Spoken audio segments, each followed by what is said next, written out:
എല്ലാവർക്കും പുതിയൊരു വീഡിയോയിലേക്ക് സ്വാഗതം. ഈ വീഡിയോയിൽ ഒരു ഇമ്പോർട്ടന്റ് ആയിട്ടുള്ള കാര്യം പറയാമെന്ന് വിചാരിച്ചു. തുർക്കിയിൽ ഞാൻ ഒരു 2 മാസം മുമ്പേ ഇവിടെ വരുന്നതിന്റെ മുമ്പേ ഒരു ചെറിയ ഇഷ്യൂ ഇവിടുന്ന് കേട്ടിരുന്നു നമ്മളെ മലയാളീസ് ഗ്രൂപ്പിൽ. പ്രത്യേകിച്ച് ഇവിടെ നമ്മുടെ നാട്ടിൽ കേരളത്തിൽ നിന്ന് ജോലിക്ക് വരുന്ന കുറച്ച് ആൾക്കാർ 2-3 പേര് ഇവിടെ ഇതിന് മുമ്പ് 2-3 ഇൻസിഡൻസ് ഉണ്ടായിരുന്നു. പക്ഷെ ഈ അടുത്ത് വന്ന ഇൻസിഡൻസ് ഭയങ്കര മോശമായിപ്പോയി.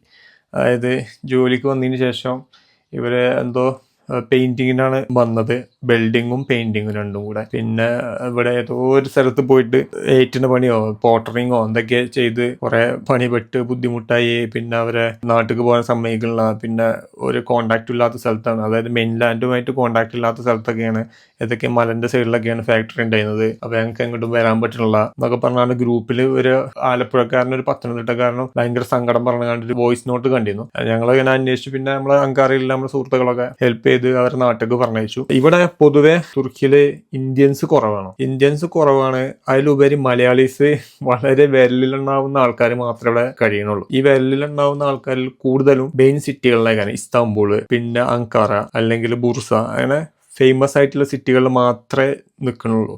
അതും ഏതെങ്കിലും ഇന്റർനാഷണൽ കമ്പനീസോ അല്ലെങ്കിൽ അവർ ബിസിനസ് പർപ്പസ് ഒക്കെ ആയിട്ട് അവർക്ക് ഇതിന് മുമ്പേ ഇവിടെ കോൺടാക്ട് ഒക്കെ ഉണ്ടായിട്ട് അങ്ങനെ നിൽക്കണോ. എൻ്റെ അതേപോലെ നിൽക്കുന്ന ആൾക്കാരൊന്നും ഉണ്ടാവില്ല. ഞാൻ നിൽക്കുന്ന ഏരിയയിൽ ഒരു ഒറ്റ മലയാളിയും കൂടി ഇല്ല. ഞാൻ പിന്നെ ഇവിടെ പഠിച്ചു പോയതുകൊണ്ടും പിന്നെ ഇവിടുത്തെ ആൾക്കാരെ പരിചയമുള്ളതുകൊണ്ടും അങ്ങനെയൊക്കെ ഇവിടുത്തെ ഒരാളമാരി തന്നെ നിൽക്കണോണ്ടൊക്കെ ബുദ്ധിമുട്ടില്ലാതെ അങ്ങനെ പോകണേ. ഭാഷ അറിയും, അതുകൊണ്ട് ഭാഷ നല്ല ഫ്ലുവൻ്റ് ആയിട്ട് തുർക്കി സംസാരിക്കും. പിന്നെ കോണ്ടാക്ട്സുകളുണ്ട്.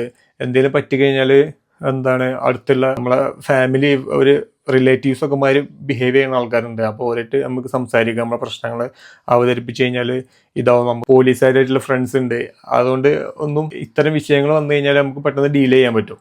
പക്ഷേ ഈ ഭാഷ അറിയാതെ തുർക്കിയിൽ വന്നു കഴിഞ്ഞാൽ പ്രശ്നം എന്താ ചോദിച്ചാൽ, ജോലിക്കൊക്കെ വരുന്നവരെ പ്രത്യേകിച്ച് വിസയും കാര്യങ്ങളൊക്കെ ഒരു പെട്ടെന്ന് എടുത്തു തരും. പക്ഷെ ഇവിടെ എന്താ പ്രശ്നം ചോദിച്ചാൽ, വന്നു കഴിഞ്ഞാൽ നിങ്ങൾക്ക് ലാംഗ്വേജ് വളരെ ഇമ്പോർട്ടൻ്റ് ആണ്. തുർക്കിക്കാർ ഇംഗ്ലീഷ് സംസാരിക്കണ വളരെ അപൂർവം ആൾക്കാരേ ഉള്ളൂ. അതും മെയിൻ ലാൻഡിൽ മാത്രമാണ്. മെയിൻ ലാൻഡ് ഞാൻ ഉദ്ദേശിക്കുന്നത് ഇസ്താംബൂൾ പോലത്തെ വലിയ ബിഗ് സിറ്റിയിൽ, മെട്രോപൊളിറ്റൻ സിറ്റിയിൽ മാത്രമേ ഇംഗ്ലീഷ് സംസാരിക്കുന്ന ആൾക്കാരുള്ളൂ. മലയാളികൾ വന്നു കഴിഞ്ഞാൽ ഇവർക്ക് ഭാഷ അറിയില്ല, ഒന്ന്. രണ്ടാമത്തെ ഇവിടെ ഭക്ഷണം നമ്മുടെ നാടുമായിട്ട് ഒരു ബന്ധമല്ല. നാട്ടിൽ ഭയങ്കര തുർക്കി ഭക്ഷണം അതാണ് ഇതാണ് എന്നൊക്കെ പറഞ്ഞാണ് കുറെ ആൾക്കാർ വീഡിയോ ചെയ്യുന്നുണ്ടല്ലേ. അവരെ മിഡിൽ ഈസ്റ്റിൽ ഭക്ഷണം കഴിച്ചതിന്റെ പരിചയത്തിലാണ്. അതും എല്ലാവർക്കും കഴിക്കാൻ പറ്റുന്ന ഭക്ഷണം മാത്രമേ അവർ കഴിക്കണുള്ളൂ. ഇവിടെ തുർക്കിക്കാർ വീട്ടിലൊക്കെ ഉണ്ടാക്കുന്ന ഭക്ഷണങ്ങളുണ്ട്, അല്ലെങ്കിൽ ഫാക്ടറിയിൽ കൊടുക്കുന്ന ഭക്ഷണങ്ങളുണ്ട്. അതൊന്നും എല്ലാവരെ കൊണ്ട് കഴിക്കാൻ പറ്റുന്നത് എനിക്ക് തോന്നുന്നില്ല. കാരണം ഞാനിവിടെ വന്ന സമയത്ത് ഒരു 3-4 മാസം തുർക്കിന്റെ ഭക്ഷണം ഒന്നുപോലെ ഞാൻ തൊട്ടിട്ടില്ലായിരുന്നു.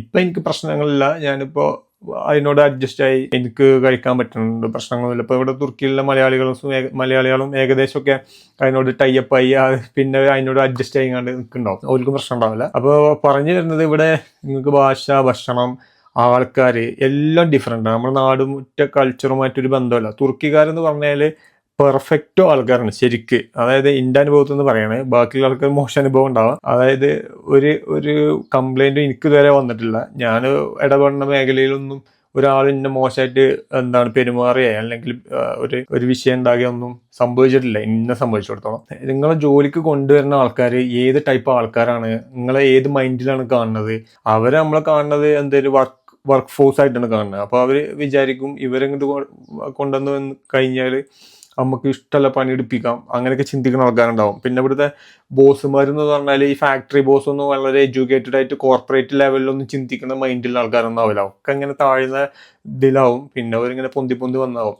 പിന്നെ ഇവിടെ കൂടുതൽ ഹയറിങ് നടക്കണം എന്താ ചോദിച്ചാൽ, ഇവിടെ വേജ് കൂടുതലാണ്. അതായത് തുർക്കിക്കാരെ പണിയെടുപ്പിക്കുകയാണെന്നുണ്ടെങ്കിൽ 3000-3200 ലിറ കൊടുക്കണം. അത് നമ്മുടെ നാട്ടിൽ ഏകദേശം ഡെയിലി വേജ് 5000, 5500, 6000 രൂപേൻ്റെ അടുത്ത് വരും. പുറത്തുനിന്ന് ആൾക്കാരെ കൊണ്ടുവന്നു കഴിഞ്ഞാൽ എന്താ സംഭവിക്കുക, ഇപ്പോൾ ഇന്ത്യയിലെ ആൾക്കാർക്ക് ഒരു $600-700 അല്ലെങ്കിൽ $800 ശമ്പളം കൊടുത്തു കഴിഞ്ഞാൽ ഇവരെ സംബന്ധിച്ചിടത്തോളം ഇവർക്ക് ലാഭമാണ്. തുർക്കിക്കാരനെ 2 ആൾക്കാരെ വെച്ച് ഒരാളെ വെച്ച് പണിയെടുക്കേണ്ട കാശുകൊണ്ട് ഇന്ത്യക്കാരനോ അല്ലെങ്കിൽ മലയാളികളോ വന്നു കഴിഞ്ഞാൽ 2 ആൾക്കാരെ കൊണ്ട് പണിയെടുപ്പിക്കുക. പിന്നെ നമുക്ക് ലീവ് വേണ്ട, അങ്ങനത്തെ പ്രശ്നങ്ങളൊന്നും ഇല്ലല്ലോ. പിന്നെ അവിടെ വിസ എടുക്കാനൊന്നും വലിയ പൈസ ഒന്നുമില്ല. കുറഞ്ഞ ചെറിയ പൈസ ഉണ്ടെങ്കിൽ വിസയും പിന്നെ അങ്ങനത്തെ ഇൻഷുറൻസ് ഒക്കെ കിട്ടും. ഗൾഫത്തെ അതേപോലത്തെ അല്ലെങ്കിൽ യൂറോപ്പത്തെ അതേപോലെ ഭയങ്കരമായ കോംപ്ലിക്കേറ്റഡ് വിഷയമൊന്നുമല്ല. അപ്പോൾ അതുകൊണ്ട് തന്നെ ഇന്ത്യയിൽ നിന്ന് തുർക്കിന്റെ വിസ, അതായത് നമ്മളെ മലയാളികൾക്ക് പ്രത്യേകിച്ച് ഒരു ഇതുണ്ട്. അതായത് വിദേശത്ത് പോയി എന്തൊക്കെയോ കാണിച്ചു കൂട്ടാന്നുള്ള ചിന്തയുണ്ട്. അപ്പോൾ ഈ വിദേശത്ത് പോയി കാണിച്ചു കൂട്ടാന്നുള്ള ചിന്തയിൽ പെട്ടുപോകുന്ന ആൾക്കാരാണ്. പിന്നെ കുറേ പൈസ കൊടുക്കുന്നുണ്ട്, ഏജന്റുമാർക്ക് കുറേ പൈസ കൊടുക്കുന്നുണ്ട്. ഈ ഏജന്റുമാരൊന്നും ഇതിൻ്റെ റെസ്പോൺസിബിലിറ്റി ഒന്നും ഏറ്റെടുക്കില്ല എന്ന് പറഞ്ഞപ്പോൾ ഭയങ്കര സങ്കടമായി എനിക്ക്. ആ ചങ്ങന്മാരൊക്കെ കിട്ടിക്കഴിഞ്ഞാൽ പൊട്ടിച്ചോണ്ട് നാട്ടിലെ. അതായത് ഒരു എന്താണ് പെർഫെക്റ്റ് ആയിട്ടുള്ള ഒരു സോഴ്സിൽ നിന്ന് ഈ സാധനം എടുത്തു കൊടുക്കണ്ടേ, ഒരു എന്താണ് നമുക്ക് വിശ്വസിക്കാൻ പറ്റണം, എന്താണ് റിലയബിൾ ആകണം, കാര്യങ്ങൾ കൊണ്ടുവരുന്ന ആൾക്കാരെ മനസ്സിലാക്കി കൊടുക്കണം.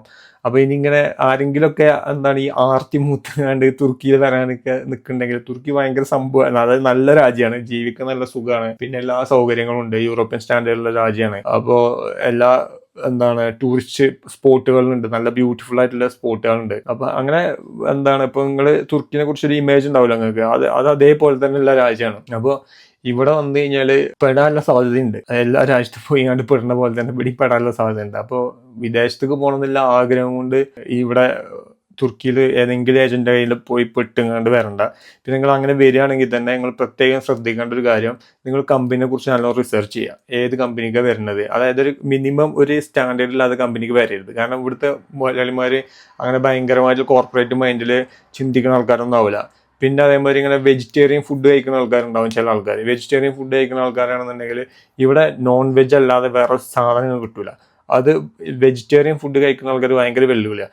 ഞാനൊരു ഹാഫ് വെജും ഒരു ഹാഫ് നോൺ വെജും ആണ്. ഇത് വന്നു കഴിഞ്ഞാൽ ഭക്ഷണത്തിന്റെ ലെവലേ മാറിപ്പോകും. പിന്നെ രണ്ടാമത്തെ കാര്യം എന്ന് പറഞ്ഞു കഴിഞ്ഞാൽ, ഇവിടെ നിങ്ങൾ ജോലിക്ക് വന്നു കഴിഞ്ഞാൽ ചിലപ്പോൾ പുറത്തിറങ്ങാൻ പറ്റിക്കോണമെന്നില്ല. കാരണം ഏതെങ്കിലും ഒരു മലന്റെ സൈഡിലോ അല്ലെങ്കിൽ ഏതെങ്കിലും ഗ്രാമത്തിലൊക്കെ കാരണം ഇവർ ഈ കമ്പനി ഉണ്ടാവുക. അപ്പോൾ കമ്പനിന്റെ അവിടുന്ന് പുറത്തേക്ക് വരാൻ നിങ്ങൾക്ക് ലാംഗ്വേജ് അറിയണം, അങ്ങനത്തെ ബുദ്ധിമുട്ടുകളൊക്കെ ഉണ്ടാവും. അപ്പൊ ഇതൊക്കെ മനസ്സിൽ കാണാം. പിന്നെ വന്നു കഴിഞ്ഞാൽ ഉടനെ നിങ്ങൾ എന്ത് ചെയ്യേണ്ട കാര്യം, നമ്മുടെ ഇന്ത്യൻ എംബസി ഉണ്ട്, അങ്കാറയിലെ അല്ലെങ്കിൽ കോൺസുലേറ്റ് ഉണ്ട്, അവരെ കോൺടാക്ട് തപ്പിടുക. അത് ഇന്റർനെറ്റിൽ നോക്കി കഴിഞ്ഞാൽ കിട്ടും. ഓരോ മെയിൽ ഐ ഡി ഉണ്ടാവും. ഇന്ത്യൻ എംബസി ഈ ഒരു കാര്യത്തിൽ ഭയങ്കര ഹെൽപ്ഫുള്ളും കൂടിയാണ്. ഇവിടെ നമ്മുടെ ഇന്ത്യൻ എംബസി കുറച്ച് ആക്റ്റീവായിട്ട് ഇന്ത്യൻ കൾച്ചറൊക്കെ ഇവിടെ പരിചയപ്പെടുത്താനും ഇതിനൊക്കെ ശ്രമിക്കുന്ന ഒരു എന്താണ് ഇപ്പൊ ഈ അടുത്ത് അംബാസിഡറൊക്കെ മാറിയിട്ടുണ്ട്.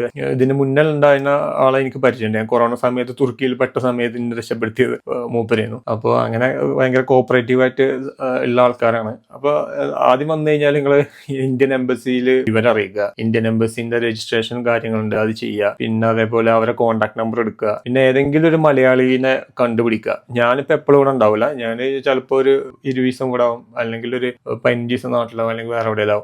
അപ്പോൾ ഏതെങ്കിലും ഒരു മലയാളിനെ കണ്ടുപിടിച്ചാൽ, ഞങ്ങൾ അത്രയ്ക്ക് ആഗ്രഹിച്ച് വരികയാണെങ്കിൽ ഒരു മലയാളി കോൺടാക്റ്റിനെ കണ്ടുപിടിച്ചുകൊണ്ട് ഇരിക്കുക. അല്ലെങ്കിൽ എന്താ പറയുക, എന്തെങ്കിലും സംഭവിച്ചു കഴിഞ്ഞാൽ നിങ്ങൾക്ക് ഇതിനെ അവതരിപ്പിക്കാനുള്ള ലാംഗ്വേജ് ഉണ്ടാവില്ല ഞങ്ങളുടെ കയ്യിൽ. തുർക്കിഷ് പറഞ്ഞാൽ അങ്ങനെ ഈസി ആയിട്ട് പഠിക്കാൻ പറ്റുന്ന ലാംഗ്വേജ് അല്ല. അപ്പോൾ ഇത് ഒരു ലാംഗ്വേജ് ബാരിയർ, ഒരു പ്രശ്നമാവും നിങ്ങൾക്ക്. നിങ്ങൾ എന്ത് ചെയ്യുക, ഒരു മലയാളിനെ കണ്ടുപിടിച്ചുകൊണ്ട് ഓനായിട്ട് കോൺടാക്ട് ചെയ്യുക. വേറെ വിഷയം എന്ന് വെച്ചാൽ, നിങ്ങൾ ജോലിക്ക് കുറേ പൈസ ഒന്നും കൊടുത്തുകൊണ്ട് ഇങ്ങോട്ട് വരേണ്ട ആവശ്യമൊന്നുമില്ല. ഈ ഏജന്റുമാർക്ക് ചിലപ്പോൾ 3 ലക്ഷം 2 ലക്ഷം ഒക്കെ കൊടുത്തുകൊണ്ട് ഇങ്ങോട്ട് വരേണ്ട കാര്യമൊന്നുമില്ല.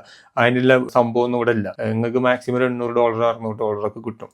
അതിലാണ് നല്ല ഗൾഫിൽ പോയി കഴിഞ്ഞാൽ വേറെ നാട്ടിൽ ഭക്ഷണം നാട്ടുകാരൊക്കെ കണ്ടുകൊണ്ട് അങ്ങനെയൊക്കെ ജോലി ചെയ്യും. ഇവിടെ അങ്ങനത്തെ ഒരു ഓപ്പർച്യൂണിറ്റീസ് ഉണ്ടാവില്ല. പിന്നെ ഇവിടെ നിങ്ങൾ ഒറ്റയ്ക്ക് വന്നുകൊണ്ട് ജോലി അന്വേഷിക്കാണ്ട് നോക്കുകയാണെങ്കിലും അതും നടക്കും. അതായത് വിസ എടുത്തുകൊണ്ട്, ടൂറിസ്റ്റ് വിസ എടുത്തുകൊണ്ട് വരിക, ഏതെങ്കിലും കമ്പനിയിൽ ജോയിൻ ചെയ്യുക, എന്നിട്ട് നാട്ടിൽ പോയിട്ട് വീണ്ടും വർക്ക് വിസയിൽ ഇങ്ങോട്ട് തിരിച്ചു വരാം. അങ്ങനെയൊക്കെ അവസരങ്ങളുണ്ട്, അത് ഉപയോഗപ്പെടുത്താം. ജോലി എന്ന് പറഞ്ഞുകൊണ്ട് ഓടി വരുന്ന ആൾക്കാർ ഇത്തരം കാര്യങ്ങളൊക്കെ ശ്രദ്ധിക്കുക. തുർക്കിനെ കുറിച്ച് പിന്നെ അതേമാതിരി ഇത്തരം കാര്യങ്ങളൊന്നും ആരും വ്ളോഗൊന്നും ചെയ്തില്ല. അവിടെ അങ്ങനെ ഇസ്താംബുൾ അങ്ങനെ കുറച്ച് ആൾക്കാർ ഇങ്ങനെ കറങ്ങിപ്പോവും. പിന്നെ അതിന് ശേഷം തുർക്കിൻ്റെ ഒരു കൾച്ചർ അല്ലെങ്കിൽ ഒരു ലൈഫ് സ്റ്റൈല്, വർക്കിംഗ്, അങ്ങനത്തെ കാര്യങ്ങളൊന്നും കുറേ ഡീറ്റെയിൽ ആയിട്ടുള്ള വീഡിയോകളും ഇൻഫർമേഷൻസ് ഒന്നും സോഷ്യൽ മീഡിയയിലൊന്നും മലയാളത്തിൽ അവൈലബിൾ അല്ല. വേറെ ലാംഗ്വേജിലുണ്ടാവും, പക്ഷെ മലയാളത്തിൽ ഞാൻ നോക്കുമ്പോൾ ഒന്നും കാണാറില്ല. ഇത്തരം കാര്യങ്ങളൊക്കെ നിങ്ങൾ ശ്രദ്ധിക്കുക ഇവിടെ വരുന്ന സമയത്ത്. പിന്നെ വരുന്ന ആൾക്കാർ ഇതേപോലെ മലയാളി കോൺടാക്ട് നിർബന്ധമായിട്ടും ഒരാളെ കണ്ടുപിടിക്കുക. ഇന്നെ കോൺടാക്ട് ചെയ്താലും മതി, അല്ലെങ്കിൽ വേറെ ഏതെങ്കിലും ആൾക്കാരെ പരിചയം ഉണ്ടെങ്കിലോ സോഷ്യൽ മീഡിയ ഒക്കെ വഴി കുറേ ആൾക്കാരെ കിട്ടും. അപ്പോൾ ഏജന്റ് അടുത്ത് നിന്ന് കുറേ പൈസ ഒന്നും കൊടുത്തുകൊണ്ട് വരേണ്ട ആവശ്യമില്ല. അതൊക്കെ പ്രത്യേകം ശ്രദ്ധിക്കുക. ഇത്തരം ചില കാര്യങ്ങൾ നിങ്ങളെ ശ്രദ്ധയിൽപ്പെടുത്താൻ വേണ്ടിയിട്ടാണ് ഇപ്പോൾ ഈ വീഡിയോ ചെയ്തത്. വേറെ വീഡിയോയിൽ കാണാം. ബൈ.